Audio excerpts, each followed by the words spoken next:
Hello students, third year में हमारी unit second heterocyclic compound चल रही थी ऑर्गेनिक की, और जिसकी 10 क्लास कंप्लीट हो चुकी हैं। आज 11th क्लास स्टार्ट करनी है, जिसमें हम थायोफीन की केमिकल रिएक्शन पढ़ने वाले हैं।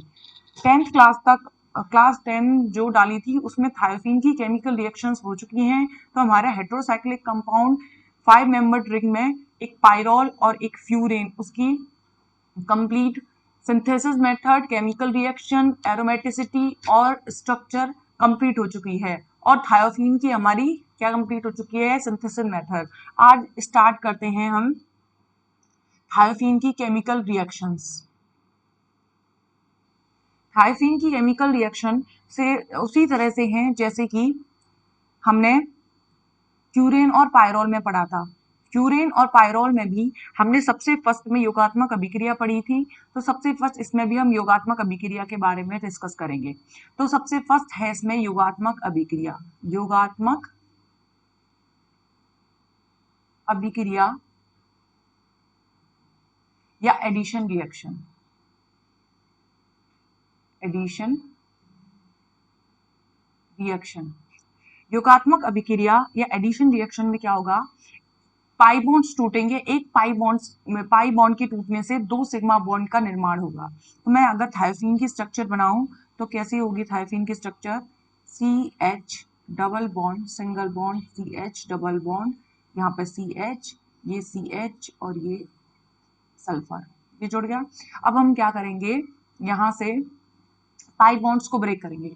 एक पाई बॉन्ड यहाँ से तोड़ दिया, दूसरा पाई बॉन्ड यहाँ से तोड़ दिया, और दोनों से सिग्मा सिग्मा बॉन्ड, और इससे आकर के अटैच हो जाएंगे हाइड्रोजन।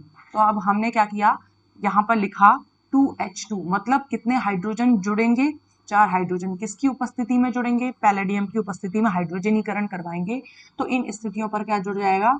जैसे मैं लिखती हूँ CH2 CH2 CH2 CH2, और यहाँ आके क्या अटैच हो गया? ये सल्फर जुड़ रहा है। ठीक है, तो इस तरह से थायोफीन में 4 हाइड्रोजन पहले से थे, अब 4 हाइड्रोजन जुड़े हैं, तो इसका नाम क्या हो जाएगा?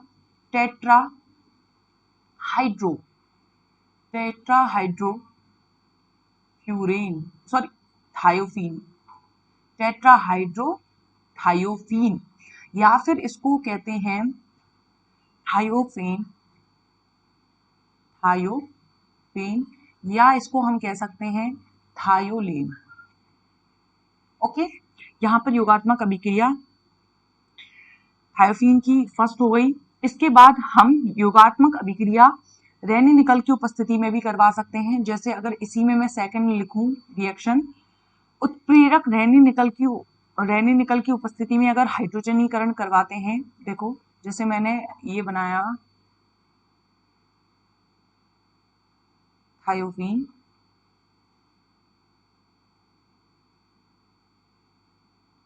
और थायोफीन के साथ मैंने 4H2 अटैच कर दिया। ठीक है, निकल की उपस्थिति में। जैसे ही निकल की उपस्थिति में करेंगे तो क्या होगा? हाइड्रोजनीकरण करवाने पर ये रिंग ब्रेक हो जाएगी। रिंग ब्रेक हो जाएगी। रिंग टूटने से क्या बनेगा? एक नॉर्मल ब्यूटेन, 4 कार्बन की नॉर्मल ब्यूटेन प्राप्त होगा। देखो कैसे होगा, हम चाहें तो याद करने के लिए रिएक्शन को कैसे, 2 हाइड्रोजन तो आएंगे यहाँ पर, 2 हाइड्रोजन आके H2 के साथ H चला जाएगा, तो इसका मतलब है इसका सब प्रोडक्ट होगा H2S प्लस। अब क्या हुआ? जैसे ही रिंग टूटी, ये जैसे ही रिंग टूटेगी तो इसके जो जो बॉन्ड्स टूटेंगे वहां हाइड्रोजन जुड़ जाएंगे। तो कितने हाइड्रोजन यूज किए गए हैं यहाँ पे? 8। तो 2 तो यहाँ यूज हो गए, एक यहाँ, एक यहाँ, और इसके 2 बॉन्ड टूटेंगे क्योंकि एक ये टूटेगा, देखो एक यहाँ जुड़ गया, एक यहाँ जुड़ गया, और इसका ये वाला बॉन्ड टूटेगा, उसी से तो ये 2 सिग्मा बनेंगे। ठीक है, एक बॉन्ड ये वाला टूटा है तो उसकी जगह भी एक हाइड्रोजन जुड़ेगा, और एक हाइड्रोजन पहले से जुड़ा हुआ है, तो क्या हो जाएगा? CH3 हो जाएगा। देखो यहाँ क्या होगा? CH3, बीच में CH2 CH2 CH3, मतलब N ब्यूटेन का फॉर्मेशन होगा।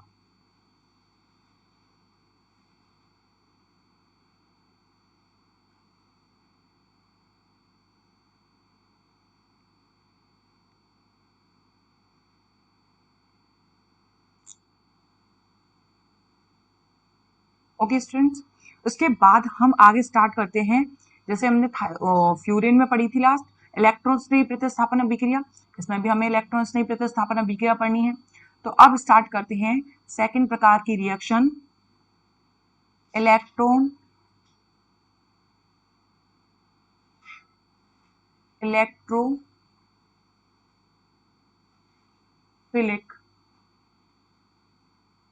सब्स्टिट्यूशन रिएक्शन, मतलब इलेक्ट्रॉन स्नेही प्रतिस्थापन अभिक्रिया। अब थायोफीन में भी इलेक्ट्रॉन स्नेही प्रतिस्थापन अभिक्रियाएं प्रदर्शित होती हैं। अगर हम थायोफीन की बात करें तो पिरोल, फ्यूरेन और थायोफीन में सबसे अधिक एरोमेटिक गुण थायोफीन में होते हैं। अगर मैं एरोमेटिसिटी की बात करूं तो थायोफीन में पिरोल और फ्यूरेन की तुलना में थायोफीन में एरोमेटिक गुण मोर होते हैं। ठीक है, किसकी तुलना में? पिरोल और फ्यूरेन की तुलना में एरोमेटिक गुण ज्यादा पाए जाते हैं। कारण क्या है? क्योंकि मैंने आपको बताया था ये लगभग बेंजीन के साथ समानता दर्शाती है, बेंजीन के साथ समानता दर्शाती है, और बेंजीन एक अच्छा एरोमेटिक कंपाउंड है, इसीलिए बोल रहे हैं कि थायोफीन लगभग बेंजीन के समान एरोमेटिकता दर्शाती है, लगभग बात की गई है। ठीक है, लेकिन क्रियाशीलता की बात करें तो इससे ज्यादा क्रियाशील कौन सी होती है? थायोफीन। अगर एरोमेटिकता की बात करें तो लगभग बेंजीन के समान होती है, लेकिन फ्यूरेन और पायरोल से ज्यादा होती है थायोफीन की एरोमेटिकता। तो इसकी एरोमेटिकता ज्यादा है तो क्या होगा? ये सभी प्रकार की जो बेंजीन इलेक्ट्रॉन स्नेह प्रतिस्थापन अभिक्रिया दे सकता है, जो इलेक्ट्रॉन स्नेह प्रतिस्थापन अभिक्रियाएं बेंजीन द्वारा दी जा सकती हैं, वो सभी थायोफीन द्वारा भी दी जाएंगी। ठीक है, तो अब हम सभी जो भी इलेक्ट्रॉन स्नेही प्रतिस्थापन अभिक्रिया हैं वो सभी पढ़ेंगे। ठीक है, एक और बात, बेंजीन से ज्यादा क्रियाशील है, बताया था स्टार्टिंग की क्लास में ही, इनका जब इंट्रोडक्शन दिया था तो बेंजीन से भी 1000 ज्यादा गुना ज्यादा क्रियाशील थे। इसका मतलब है अगर हम बेंजीन के लिए परिस्थिति थोड़ी ज्यादा करेंगे, इलेक्ट्रॉन स्नेह परिस्थिति ज्यादा उपलब्ध कराएंगे इलेक्ट्रॉन स्नेह प्रतिस्थापन अभिक्रिया होने के लिए, तो इसके लिए थोड़ी कम मंद परिस्थितियां रखनी पड़ेंगी। रीजन ये है क्योंकि एक्टिव ज्यादा है, रिएक्टिव है, बेंजीन से रिएक्टिव ज्यादा है, तो जल्दी क्रिया करने की संभावना है, इसीलिए हम मंद परिस्थितियां रखेंगे। तो सबसे पहले हम लिखते हैं इसमें, फर्स्ट लेते हैं वही पहले नाइट्रीकरण लिया था, नाइट्रीकरण, नाइट्रेशन। ओके, नाइट्रेशन में कौन सा समूह जोड़ता है? याद रखना है आपको, NO2 समूह जोड़ना है। कौन सी स्थिति पर? अल्फा स्थिति पर। पता है अल्फा और बीटा में से अल्फा स्थिति क्यों चुनी? क्योंकि जब अल्फा स्थिति पर समूह जुड़ने के बाद मध्यवर्ती बन रहा था तो वो 3 अनुनादी संरचनाओं द्वारा स्टेबिलिटी गेन कर रहा था, बस ये रीजन है। ओके, अब हम थायोफीन का नाइट्रीकरण करते हैं।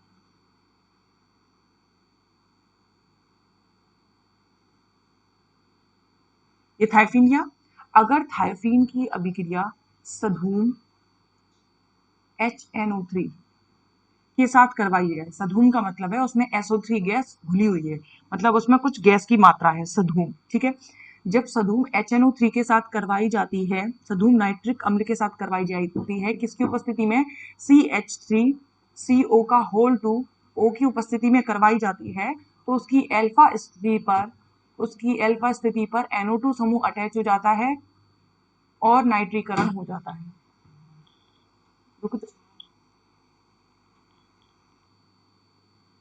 ये हो गया इसका नाइट्रीकरण। नाइट्रीकरण में हमें केवल याद रखना है NO2 समूह कौन सी स्थिति पर जोड़ना है? अल्फा स्थिति पर जोड़ना है। ठीक है, इसके बाद सेकंड अभिक्रिया लेते हैं, जो भी पॉसिबल इलेक्ट्रोफिलिक सब्स्टिट्यूशन रिएक्शन हो सकती हैं वो सारी करवानी है हमें। सल्फोनीकरण, सल्फोनीकरण, सल्फोनीकरण में पता है आपको अल्फा स्थिति पर SO3H समूह जोड़ना है।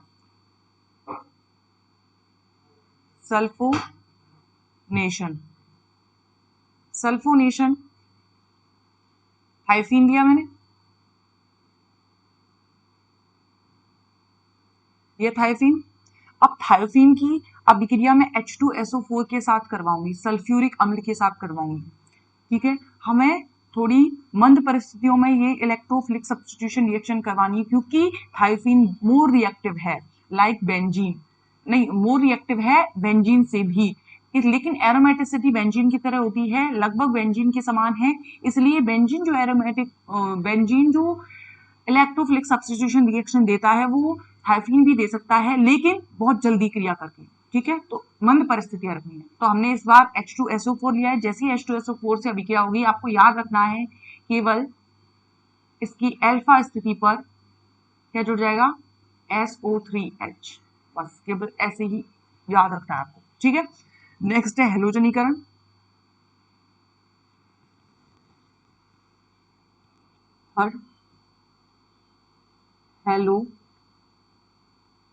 हेलोजनीकरण,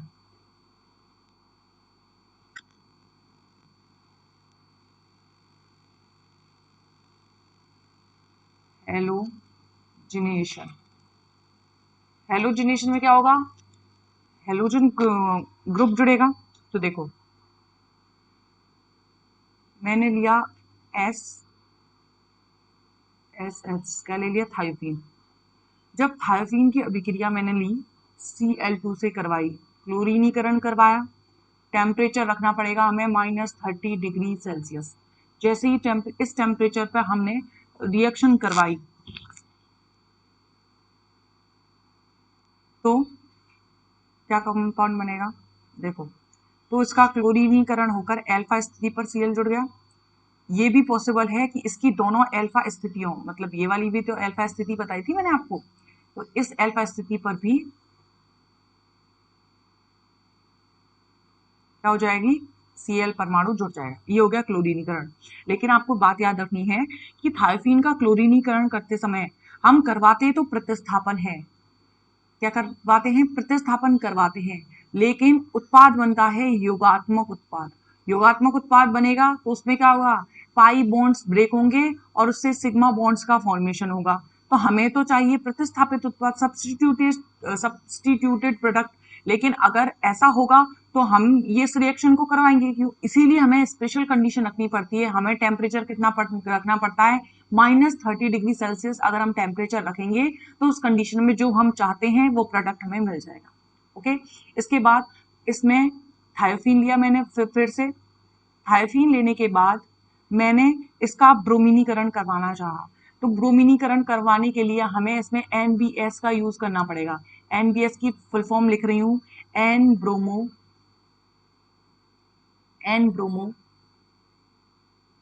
सक्सीनिमाइड, एन ब्रोमोसक्सीनिमाइड है। तो इसमें NBS की उपस्थिति में जब अभिक्रिया करवाई जाएगी तो क्या होगा, इसकी वही अल्फा स्थिति पर क्या जुड़ जाएगा, Br समूह आकर जुड़ जाएगा, ठीक है। तो ये बन गया अल्फा ब्रोमोथाइफीन, इसे बोल सकते हैं अल्फा क्लोरोथाइफीन, इसे बोल सकते हैं अल्फा अल्फा डैश डाइक्लोरोथाइफीन, इसके नाम हो सकते हैं, ठीक है। इसी तरह से अगर हेलोजनीकरण में मुझे आयोडीनीकरण करवाना हो तो आयोडीनीकरण के लिए दोबारा से मैं थायोफीन लेती हूँ, मतलब मुझे अल्फा स्थिति पर आई जोड़ना है। अगर मैं I2 से रिएक्शन करवाती हूँ तो I2 से रिएक्शन करवाने के लिए मुझे मर्क्यूरिक ऑक्साइड का यूज करना पड़ेगा। किसका, मर्क्यूरिक ऑक्साइड का यूज करेंगे तो हम इजीली अल्फा स्थिति पर क्या जोड़ सकते हैं, I अटैच कर सकते हैं, ठीक है। ये हो गया हेलोजनीकरण, जिसमें एक बार क्लोरीन जोड़ लिया, एक बार ब्रोमीन, एक बार आयोडीन। आप चाहें तो इनमें से कोई दो और कोई एक रिएक्शन भी याद रख सकते हैं, लेकिन आपको उनकी कंडीशन याद रखनी होगी, ओके। इसके बाद है नेक्स्ट फ्रेडल क्राफ्ट अभिक्रिया, 4th नंबर की है फ्रेडल क्राफ्ट अभिक्रिया। मैंने आपको पहले भी बताया फ्रेडल क्राफ्ट अभिक्रिया दो प्रकार की होती है, एल्किलीकरण और एसिलीकरण। जब एसिल समूह जुड़ता है तो उसे एसिलीकरण कहते हैं, और एल्किल समूह जुड़ता है, एल्किल मतलब CH3 जुड़ेगा तो अल्फा स्थिति पर उसे एल्किलीकरण, और COCH3 जुड़ेगा तो उसे बोलेंगे एसिलीकरण। आपको याद रखना है कि तीनों ही पायरोल, फ्यूरेन और थायोफीन तीनों में ही एसिलीकरण रिएक्शन है। तो हम क्या करेंगे, थायोफीन लेंगे फर्स्ट, जैसे ही थायोफीन लिया, थायोफीन कि अभिक्रिया अगर मैंने एसिटिल क्लोराइड से करवाई, एसिटिल क्लोराइड क्या होता है, CH3 C double bond Cl, ये होता है एसिटिल क्लोराइड, ठीक है। जैसे ही एसिटिल क्लोराइड से करवाई तो यहाँ से हाइड्रोजन का प्रतिस्थापन हो जाएगा और यहाँ से Cl का प्रतिस्थापन हो, Cl हाइड्रोजन का प्रतिस्थापन करके चला जाएगा, इस पर आएगा पॉजिटिव चार्ज, क्या हो गया, इलेक्ट्रॉन के प्रति स्नेह दर्शाएगा, इलेक्ट्रॉन स्नेह अभिक्रिया दे पाएगा, ठीक है। तो आगे क्या होगा, कंपाउंड आपको याद रखना है सिर्फ कि इसकी अल्फा स्थिति पर क्या जुड़ेगा, COCH3। तो मैं अगर रिपीट करूं, नाइट्रीकरण में, नाइट्रेशन में क्या होता है, अल्फा स्थिति पर NO2 जुड़ता है, उसके बाद सल्फोनीकरण में क्या होता है, अल्फा स्थिति पर SO3H जुड़ता है, हेलोजनीकरण में क्या होता है, अल्फा स्थिति पर हेलोजन जुड़ता है, फिडेल क्राफ्ट एसिडीकरण में क्या होता है, अल्फा स्थिति पर COCH3 जुड़ता है। तो आपको जो ग्रुप जुड़ने वाला है अल्फा स्थिति पर, हमेशा याद रखना है अल्फा स्थिति पर समूह पहले जोड़ना है। अगर अल्फा स्थिति पहले से ही किसी समूह से घिरी हुई है, अगर वहां पहले कोई समूह जुड़ा हुआ है तो जाके बीटा स्थिति पर अभिक्रिया होने की संभावना है, लेकिन पहले कहां पर होगी, अल्फा स्थिति पर ही अभिक्रिया होगी। इसके बाद नेक्स्ट ये हो गई फ्रिडल क्राफ्ट एसिडीकरण। इस एसिडीकरण को हम दूसरे माध्यम में भी करवा सकते हैं। देखो इसमें मैंने सी करवाया, COC एसिटिल क्लोराइड से अभिक्रिया करवाई, लेकिन मैंने उत्प्रेरक लिया SnCl4। SnCl4 के ऊपर स्टेनिक क्लोराइड की उपस्थिति में करवाएंगे। तो आपको याद रखना है इनके नाम सभी के क्या होंगे, इसका होगा अल्फा एसिटिल, मैंने सभी के नाम नहीं लिखे हैं, अल्फा एसिटिल थायोफीन, इसका लिखेंगे अल्फा, एक मिनट, अल्फा हाइड्रो थायोफीन, इसका क्या होगा अल्फा ब्रोमोथायोफीन, इसका अल्फा क्लोरोथायोफीन, इसका हो जाएगा अल्फा अल्फा डैश या फिर 2,5 डाई क्लोरोथायोफीन। ओके, तो आप इस तरह से इसका नाम लिख सकते हो, जो कि मैं आपको सिखा चुकी हूँ पहले नेमिंग करना भी। इसके बाद यही जो फिडेल क्राफ्ट अभिक्रिया है एसिटिक एनहाइड्राइड के साथ करके भी करवाई जा सकती है। मतलब जो फ्रिडल क्राफ्ट अभिक्रिया में उत्पाद बनता है, कौन सा उत्पाद, जिसमें अल्फा स्थिति पर COCH3 समूह जुड़ता है, ये वाला तो उत्पाद होता है। इस उत्पाद को हम दूसरी परिस्थितियों में भी बना सकते हैं। कैसे, अगर हम H3PO4 की उपस्थिति में अभिक्रिया करवाएं और हम करवाएं अभिक्रिया CH3CO का whole two O acetic anhydride से, किसकी अभिक्रिया, थायोफीन की अभिक्रिया करवाएं, तो उस कंडीशन में 2 एसिटिल थायोफीन का निर्माण हो जाता है, 2 एसिटिल थायोफीन बन जाता है। एक बात और, जो एसिटिक एनहाइड्राइड की अगर मैं स्ट्रक्चर को आपको प्रॉपरली दिखाऊं तो ये इस तरह से स्ट्रक्चर बनती है, ये है एसिटिक एनहाइड्राइड। ओके, चलो आगे बात करते हैं। तो दो कंडीशन में हम 2 एसिटिल थायोफीन बना सकते हैं। उसके बाद 2 एसिटिल थायोफीन बना लिया हमने, दो मेथड्स, दो कंडीशंस में। इसके बाद नेक्स्ट है क्लोरोमेथिलीकरण। नेक्स्ट अभिक्रिया लिखती हूं मैं 6 नंबर की, क्लोरो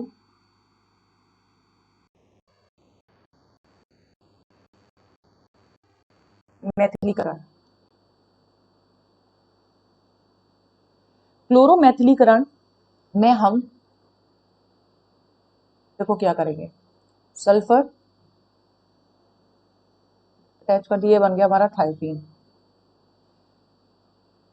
थायोफीन थायोफीन की, क्योंकि हमें अल्फा स्थिति पर अभिक्रिया करवानी है, हमने अल्फा स्थिति का हाइड्रोजन यहाँ पर रिप्रेजेंट कर दिया है, ठीक है, अल्फा स्थिति पर हाइड्रोजन जोड़ दिया, प्लस अब हम लेंगे फॉर्मेल्डिहाइड।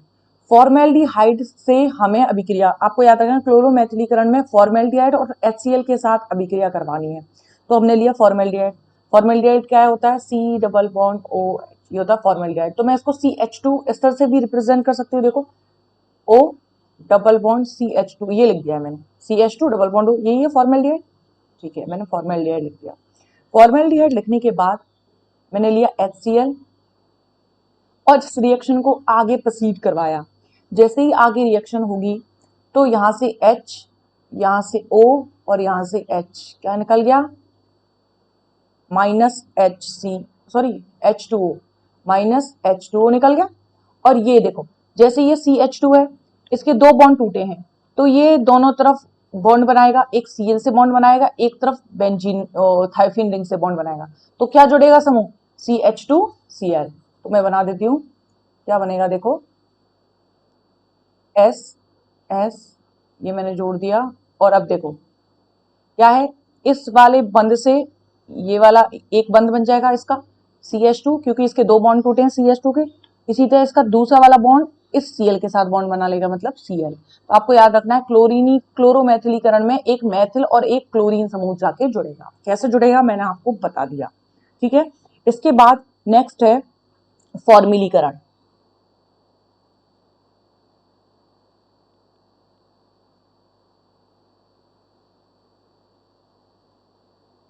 फॉर्मिलीकरण फॉर्मिलीकरण में क्या होगा, देखो मैंने लिया थायोफीन,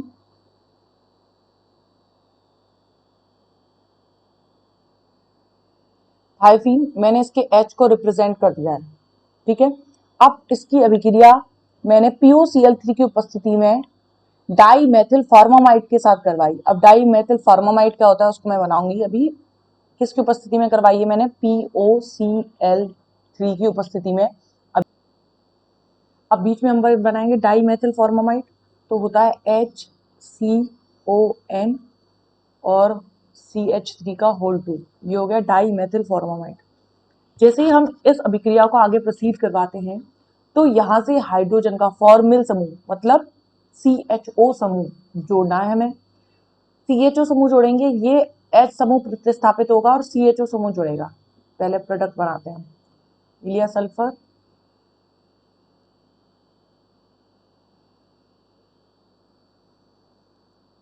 ये सल्फर यहाँ दो लोन पेयर, और मैंने क्या जोड़ दिया है? CHO समूह जोड़ दिया। साथ में क्या निकलेगा? साथ में देखो CH3 का होल 2 NH, CH3 का होल 2 NH। देखो अब आगे रिएक्शन प्रोसीड कैसे हुई है याद करने के लिए थोड़ा ट्रिक है, कैसे है वो देखो। हमने इस NH CH3 का होल 2 इसको उप उत्पाद के रूप में निकाल दिया, तो क्या निकल गया है? NHCH3 का होल 2 ये हम निकाल चुके हैं। क्या बचा है? CO बचा है। यहां से हाइड्रोजन निकलेगा और इस वाले कार्बोनिल समूह के साथ जुड़ेगा। इस वाले कार्बोनिल समूह के साथ जुड़ा तो क्या बन जाएगा? CHO, और अब जाके CHO और CHO पर पॉजिटिव चार्ज होगा, तो ये पॉजिटिव चार्ज के रूप में इसके साथ इस वाली इस पोजीशन पे जाके अटैच होगा, तो इसी को बोलेंगे फॉर्मिलीकरण।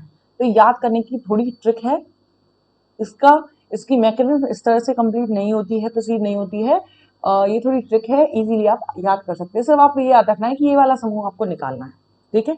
इसके बाद है नेक्स्ट मर्क्यूरीकरण, 7th नंबर है मर्क्यूरीकरण। मर्क्यूरीकरण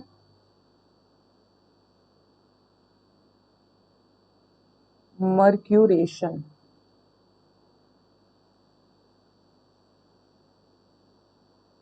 अरे यार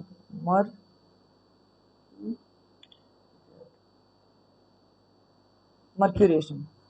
अब मर्क्यूरेशन अभिक्रिया में सबसे पहले हम वही लेते हैं थायोपीन, ये लिया हमने थायोपीन, ले लिया। अब थायोपीन की अभिक्रिया हम करवाएंगे HgCl2 मर्क्यूरिक क्लोराइड के साथ करवाएंगे। उपस्थिति थोड़ी सी मात्रा में हमें किसकी लेनी होगी? CH3COONA, ये है सोडियम एसिटेट। जब सोडियम एसिटेट की उपस्थिति में अभिक्रिया करवाई जाएगी तो देखो कैसे होगी रिएक्शन। पहले मैं प्रोडक्ट बना देती हूँ, जुड़ेगा क्या? यहां जुड़ेगा HgCl, ठीक है। होगा कैसे? HgCl2 है तो ये Cl यहाँ के एक हाइड्रोजन को, यहां से एक हाइड्रोजन को ये Cl लेकर निकल जाएगा, माइनस HCl, क्या बचा? HgCl।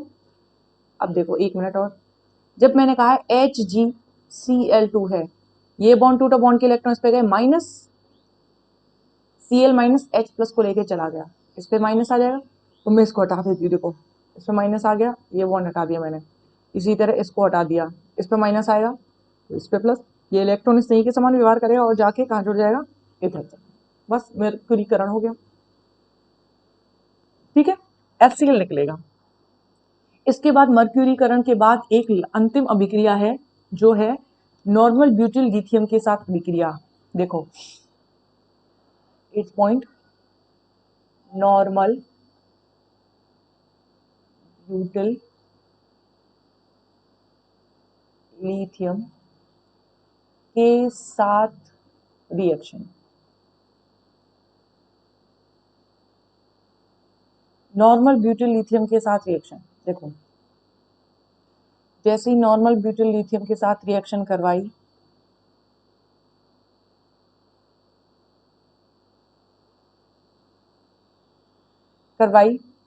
नॉर्मल ब्यूटिल लिथियम क्या होता है ये तो देखें। नॉर्मल मतलब एक सीधी श्रृंखला वाला नॉर्मल, ब्यूटिल मतलब जिसमें 4 कार्बन हो, C4H9Li, ये हो गया ब्यूटिल लिथियम।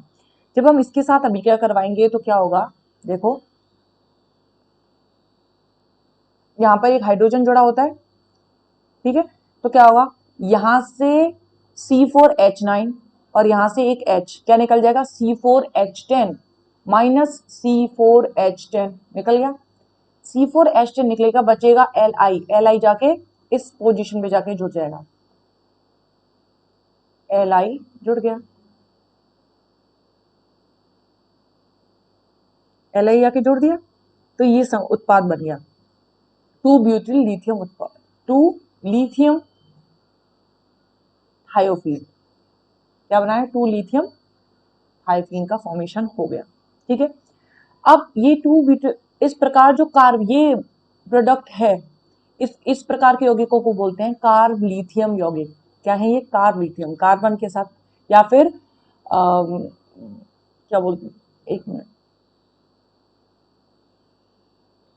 अर्थात इनको कार्ब धात्विक यौगिक कहा जाता है। ये कार्ब धात्विक यौगिक अगर इनकी अभिक्रिया, इनका कार्बोक्सिलीकरण करवाएं, कार्बोक्सिलीकरण मतलब है CO2 समूह जुड़वाएं, जैसे हमने लिया इस कार्ब लिथियम यौगिक को, फिर से ले लिया Cl, ये कार्ब धात्विक यौगिक। जब इसका कार्बोक्सिलीकरण करवाते हैं मतलब CO2 से अभिक्रिया करवाते हैं, तो ये CO2 जाके Li और कार्बन के बीच में अटैच हो जाता है। कैसे, ये कार्बन है और यहाँ Li, इसके बीच में आके जुड़ जाएगा COO आके जुड़ गया, ये हो गया COOLi। जब इसका आगे हम H3O+ की उपस्थिति में जल अपघटन करवाएंगे तो क्या होगा, यहां से बॉन्ड टूटेगा, यहाँ H यहाँ OH, क्या निकल जाएगा, माइनस Li OH और H यहाँ पर जाके अटैच हो जाएगा, तो मतलब क्या बनेगा, कार्बोक्सिलिक कंपाउंड, क्या बन गया, COOH। थोड़ा स्पीड में समझाया है, आई होप समझ में आ गया होगा, सिंपल रिएक्शंस हैं। ठीक है, इसमें लास्ट में क्या बना है, इस कंपाउंड का नाम क्या होगा, या थायोफीन। थायोफीन कौन सी स्थिति पर जुड़ा है, 2 कार्बोक्सिलिक एसिड, शॉर्ट में लिख दिया मैं, 2 कार्बोक्सिलिक एसिड। यहाँ पर थायोफीन की केमिकल रिएक्शंस कंप्लीट होती हैं। इसके बाद थायोफीन की एरोमेटिसिटी के बारे में डिस्कस करते हैं। थायोफीन की एरोमेटिकता, एरोमेटिसिटी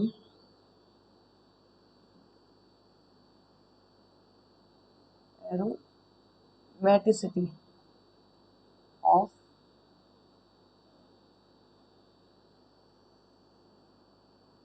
थायोफीन। थायोफीन की एरोमेटिसिटी के बारे में बात करें तो थायोफीन एरोमेटिक कंपाउंड होता है, और वो एरोमेटिक कंपाउंड क्यों है, उसी के जिस रीजन से इसको एरोमेटिक कंपाउंड बोलते हैं वही प्रॉपर्टीज बतानी है हमें, किसे, थायोफीन को एरोमेटिक कंपाउंड क्यों बोलते हैं। सबसे फर्स्ट है इसकी संरचना समतलीय, चक्रीय होती है और वलय के रूप में होती है, जिसमें संयुग्मित का मतलब मैं बार बार बता चुकी हूँ, डबल बॉन्ड, सॉरी जैसे lone pair, single bond double bond, double bond single bond double bond, इस तरह की कंडीशन हो तो ये संयुग्मी अवस्था होती है। एकांतर क्रम, संयुग्मित द्विबंधों का बंध निकाय होता है। संयुग्मित द्विबंधों का बंध निकाय होता है, इसलिए ये क्या है, एरोमेटिक है थायोफीन। इसके बाद सेकंड कैरेक्टर देखते हैं। सेकंड ये है कि कौन सी अभिक्रिया देता है, एरोमेटिक कंपाउंड ज्यादा अभिक्रियाएं पड़ी तो कौन सी अभिक्रिया ज्यादा थी, इलेक्ट्रॉन स्नेही, तो ये इलेक्ट्रॉन स्नेही प्रतिस्थापन अभिक्रियाएं, प्रतिस्थापन रिएक्शंस ज्यादा देता है योगात्मक की बजाय। थर्ड देखते हैं, इसकी अनुनादी ऊर्जा की बात करें तो इसकी अनुनादी ऊर्जा का मान काफी अधिक होता है। कितना, 117 किलो जूल पर मोल, 117 किलो जूल पर मोल अनुनादी ऊर्जा का मान होता है, जो कि क्या है, बहुत ज्यादा है, मोल बहुत ज्यादा होता है। इसका कारण है, मैं आपको कारण बता चुकी हूं, क्या है ये कारण, कि जो पायरोल होता है, पायरोल एंड फ्यूरेन, फ्यूरेन इन दोनों में क्या होता है, फ्यूरेन में इन दोनों में पी कक्षकों के योगदान के कारण अनुनादी संरचनाएं बनती हैं। लेकिन अगर थायोफीन की बात करें तो थायोफीन में पी कक्षक के योगदान के द्वारा तो बनती हैं और स्पेशल डी कक्षकों के योगदान के द्वारा भी अनुनादी संरचनाएं बनती है। ये मैं पहले पढ़ा चुकी हूँ, इसलिए इसकी अनुनादी ऊर्जा का मान ज्यादा होता है, बता चुकी हूँ, मैं समझा चुकी हूँ जब मैंने स्टार्टिंग में इन सभी की प्रॉपर्टीज के बारे में डिस्कशन किया था। ओके, इसके बाद सबसे मोस्ट इंपॉर्टेंट हकल रूल, तो ये हकल rule which is 4n plus 2 pi electron, 4n plus 2 pi electron नियम की पालना करता है। और इसमें भी अगर हम वन थायोफीन की स्ट्रक्चर देखें, 1 2 3, देखो ये बन गई, तो इसमें जो सल्फर है, ये सल्फर, तो सल्फर के पास पाई इलेक्ट्रॉन को देखें तो ये सल्फर का ये लोन पेयर भी इलेक्ट्रॉन षटक बनाने में बिजी रहता है। तो कितने इलेक्ट्रॉन है, 6 पाई इलेक्ट्रॉन है, और 6 पाई इलेक्ट्रॉन क्या है, किसके नियम के अनुसार है, हकल के 4n प्लस 2 पाई इलेक्ट्रॉन नियम के अनुसार है। अतः यह एक एरोमेटिक कंपाउंड होता है। अब लास्ट है थायोफीन की स्ट्रक्चर। आज थायोफीन की स्ट्रक्चर को भी कंप्लीट कर देते हैं, थायोफीन के स्ट्रक्चर के बारे में डिस्कस करते हैं। चलो देखो, थायोफीन की स्ट्रक्चर,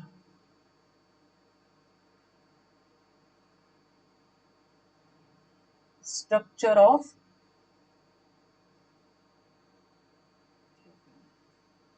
थायोफीन की स्ट्रक्चर देखें। देखो वैसे ही पहले सिग्मा बंदी है और पाई बंदी, दोनों अलग अलग बनानी है।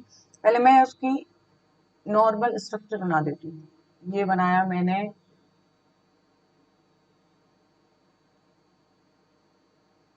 थायोफीन, बन गया। अब थायोफीन में अगर संकरण देखा जाए, इस कार्बन का संकरण क्या होगा, sp2, सभी का sp2, और इस सल्फर परमाणु का भी sp2। इसका मतलब है प्रत्येक कार्बन परमाणु sp2 संकरित अवस्था में होता है। तो मैं वही करती हूँ, मैंने कार्बन बनाए, ये कार्बन, दूसरा कार्बन, तीसरा कार्बन, चौथा कार्बन और एक सल्फर। तो इसके बाद 3 sp2 में मतलब 3 कक्षक होंगे, जिन तीनों के नाम क्या होंगे, sp2।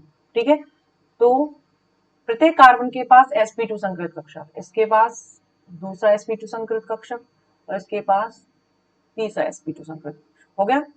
इसी तरह से मैंने ये कार्बन लिया, एक sp2 संकरित कक्षक, दूसरा sp2 संकरित कक्षक और तीसरा sp2 संकरित कक्षक। उसके बाद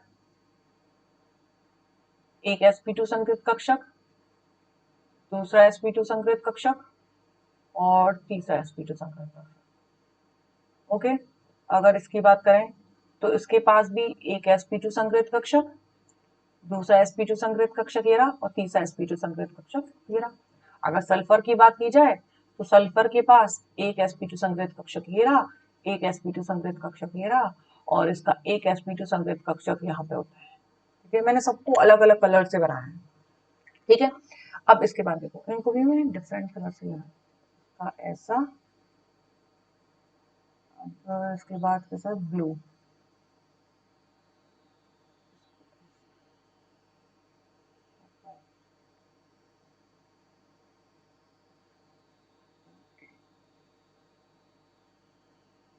ठीक है, प्रत्येक को मैंने डिफरेंट कलर से बनाया। अब देखो क्या होगा, अब इसमें हाइड्रोजन आएगा। देखो, प्रत्येक कार्बन के पास 3-3 sp2 संकृत कक्षक है, इसी तरह सल्फर के पास भी 3 sp2 संकृत कक्षक है। प्रत्येक कार्बन के दो दो sp2, जैसे ये और ये दो दो sp2 संकृत कक्षक अपने निकटवर्ती कार्बन के sp2 संकृत कक्षकों के साथ अक्षीय अतिव्यापन करके कौन सा बंध बना रहा है, सिग्मा सिग्मा सिग्मा और सिग्मा। निकटवर्ती परमाणु के sp2 संकृत कक्षक के साथ कौन सा बंध बना लिया, सिग्मा सिग्मा बंध बन चुका है। अब बात करें इसके एक एक जो sp2 संकृत कक्षक बचा है, जो बाहर की तरफ निकली हुई है पाली, वो बचा हुआ एक एक sp2 संकृत कक्षक है प्रत्येक परमाणु का। तो वो क्या होता है, वो हाइड्रोजन के 1s कक्षक के साथ, किसके, हाइड्रोजन के 1s कक्षक के साथ,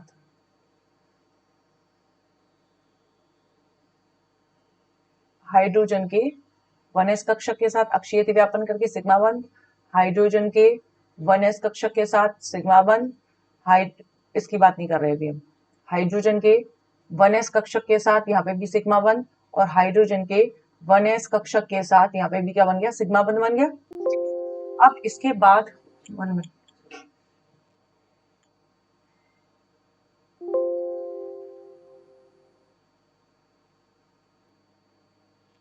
बन गया। अब आपको देखना है कि जो सल्फर है, सल्फर के तीसरे sp2 संकृत कक्षक में क्या होता है, इसका एक लोन पेयर उपस्थित होता है। मैंने सल्फर पर हर बार 2 लोन पेयर बताए हैं, जिसमें से एक लोन पेयर तो उसके sp2 संकृत कक्षक मतलब संकृत कक्षक में होता है, जबकि दूसरा लोन पेयर, जैसे मैंने फ्यूरिन की बात की थी, सेम उसी तरह थायोफिन की बात होगी, और दूसरा sp2 संकृत कक्षक किसमें होगा, pz कक्षक। ये मैंने सिग्मा बंध की संरचना बना ली, अभी पाई बंध की कोई बात नहीं, तो मैं अब सिग्मा बंध बना देती हूँ। प्रत्येक कार्बन के बीच हम सिग्मा बंध बना चुके हैं, एक सिग्मा, ये सिग्मा सिग्मा, और इनके बीच में भी क्या बन गया, सिग्मा बंध बना दिया। जो जो सिग्मा बंध बन चुके हैं वो हम बना देंगे। हाइड्रोजन का भी बन गया, सॉरी इस कार्बन का भी बन गया, हाइड्रोजन के साथ, हाइड्रोजन के साथ, हाइड्रोजन के साथ, और इसमें लोन पेयर है उसके sp2 संकृत कक्षक में। ठीक है, अब क्या करेंगे, अब हमें, ये तो प्लेनर संरचना है जो ये बनी है ना, ये प्लेनीय संरचना है। अब वो पार्श्व जो पाई बंध होता है ना, वो पार्श्व अतिव्यापन, मतलब जैसे ये दो लंबवत हैं उनके बीच में पार्श्व अतिव्यापन होगा। मतलब ये है कि अगर हम इस तरह से अतिव्यापन करवाते हैं तो वो तो अक्षीय अतिव्यापन का प्रकार हो गया, सिग्मा बंध बनता है। और अगर अतिव्यापन जैसे दो लोब्स ऐसे हैं और इस तरह से अतिव्यापन होता है तो वो होता है पार्श्वीय, और ये पार्श्वीय अतिव्यापन तल के लंबवत कक्षकों में होता है। देखो, जैसे कार्बन है, अब कार्बन के पास भी असंकृत, संकरण की बात तो हो ही नहीं रही, असंकृत pz कक्षक होंगे, और उसमें क्या होगा, कार्बन के पास भी असंकृत pz कक्षक, इसके पास भी असंकृत कक्षक, इसके पास भी असंकृत कक्षक, इसके पास भी असंकृत कक्षक। प्रत्येक कार्बन के असंकृत कक्षकों में एक एक इलेक्ट्रॉन उपस्थित होता है, एक एक इलेक्ट्रॉन बना दो, बना दिया, एक इसमें, एक इसमें, एक इसमें, एक इसमें, तथा थाइफिन के असंकृत कक्षक में एक लोन पेयर उपस्थित होता है जो षटक बनाने में यूज होता है। अब कितने इलेक्ट्रॉन दिख रहे हैं, 2 और 2 4 और 2 6 इलेक्ट्रॉन दिख रहे हैं। अब इनमें पार्श्वीय अतिव्यापन होगा, पार्श्वीय अतिव्यापन इसका इससे, इसका इससे, इसका इससे, और ये इसका बंध बन गया, और इसका बंध इससे बन गया। इसी तरह नीचे वाली पालियों को जोड़ दो आपस में,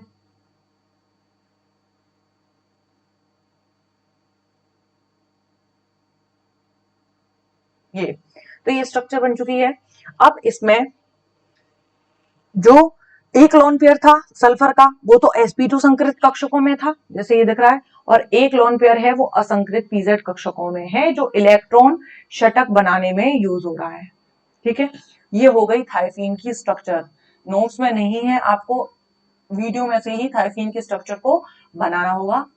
इसके बाद नेक्स्ट टॉपिक है 6। अब तक हमने 5 सदस्यीय वलयों वाली विषम चक्रीय यौगिक पढ़े हैं, इसके बाद हम 6 सदस्यीय वाले विषम चक्रीय यौगिक पढ़ेंगे। यूनिट थोड़ी लेंथी है और जो टॉपिक इस बार सिलेबस में हटा दिया गया है वो मैं आपको बता दूंगी, उसको मैं नहीं करवाऊंगी। और नेक्स्ट 6 सदस्यीय वलय वाले विषम चक्रीय यौगिक नेक्स्ट लेक्चर वीडियो में कंसीडर करते हैं।